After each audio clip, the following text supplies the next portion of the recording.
biryani joke has now become a much bigger debate about consent, entitlement, and what India laughs at. Hello and welcome to NewsX. I'm Kashish Dhawan, and with me is my colleague Harshita.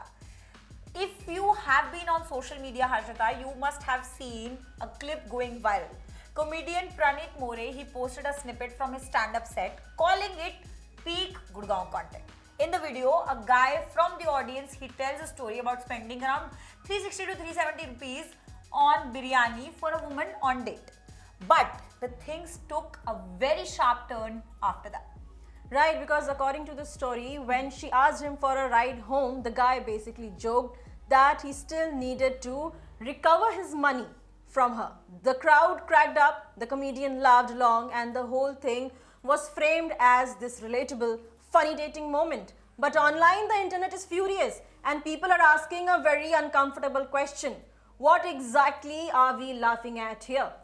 And that is the heart of the backlash right now. On the surface, defenders are calling it crude crowd work joke. But if you look at the subcontext, the punchline isn't about biryani or dating in Gurgaon. The punchline is the idea that because a man paid for food, he's automatically owed something back. And let's be real, when a guy talks about recovering an investment from a woman on a date, he's not talking about splitting the bill. It points to something much darker.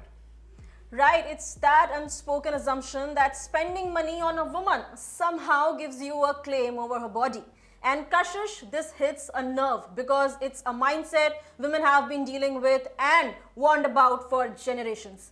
It turns a date into a business transaction. Suddenly, basic things, buying dinner, giving a compliment, offering a ride home, aren't efforts to connect anymore. Yeah. They are treated as investments, and once a guy views it as an investment, he expects a sexual favor.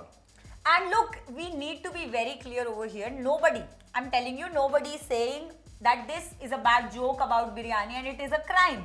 But right now, it is exactly where it links back to rape culture thinking. Now, rape culture thinking isn't about just violent acts. It survives through everyday attitudes. It's about the normalization of harassment by wrapping it in a punchline. Now, it feeds into a casual culture where consent is something you can buy, earn, or pressure someone into trust because you picked up the tab. But you know what's really interesting about the backlash this time? The conversation online has completely shifted. Women aren't just expressing anger or acting shocked. They are outright mocking the logic behind this. Many women creators are posting responses saying, hold on, we are perfectly capable of buying our own biryani.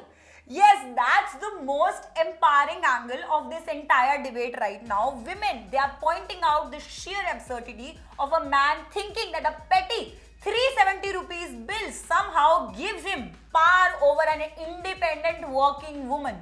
The modern India woman is financially independent. She can buy her own food, pay for her own cab, and clear her own bills. Now, this narrative that a woman is dependent on a man's financial generosity for a meal is totally outdated. Exactly, it's about reclaiming agency. Women are calling it what it is, embarrassing on the guy's part. It's exposing that desperate need for control where a guy thinks a tiny financial transaction lets him dictate terms. It's pathetic, and women are online saying they'd rather pay the 370 rupees back via UPI than deal with that fragile male ego. You know what, Pranit More has put out an apology right now, and to me it literally looks like that he did it because the brand sponsorships were at risk and his comment section turned into a battlefield. Now, he said the audience members' views do not align with his own and he should have challenged it. But Harshita, let's be real, this is a classic post-outrage damage control he did. Right, Kashish, it's very easy to be woke on an Instagram text story after the internet cancels you. But where was that moral clarity when he was holding the mic? In the moment, he didn't just stay quiet. He laughed along, cheered it on, and then explicitly chose to edit that specific clip, package it and upload it as content he was proud of. He literally branded toxic entitlement as peak Gurgaon content for a few cheap views. Now that is the hypocritical part. You cannot profit casual misogyny to build your engagement numbers and then act shocked when people call you out. Now it shows a complete lack of spine. I'm telling you, if the internet hadn't pushed back, the video it would have still would have been up there, racking up likes at an expense of women's safety. The apology does not wipe out the slate clean. It just exposes how transactional some of these creators right now are. And that's why the audience reaction in that room is almost scarier than the joke itself. The fact that the entire room erupted in laughter tells you how normalized this is. It wasn't just one guy saying something toxic. It was an entire room validating it as entertainment. And this fits right into the larger conversation about patriarchy in everyday life. Patriarchy doesn't always shows up on one big dramatic crisis. It survives and reinforces itself through these casual jokes, these casual comments, and this casual entitlement dictates how women navigate dates, how they manage public spaces, and how they have to constantly calculate their own safety over something as simple as a right to home. Absolutely. Comedy has an incredible power to punch up, to mock toxic behavior and make fun of entitlement. But in this clip, it did the exact opposite. It amplified it. The moment a joke treats a woman like a receipt you need to settle, it stops being funny.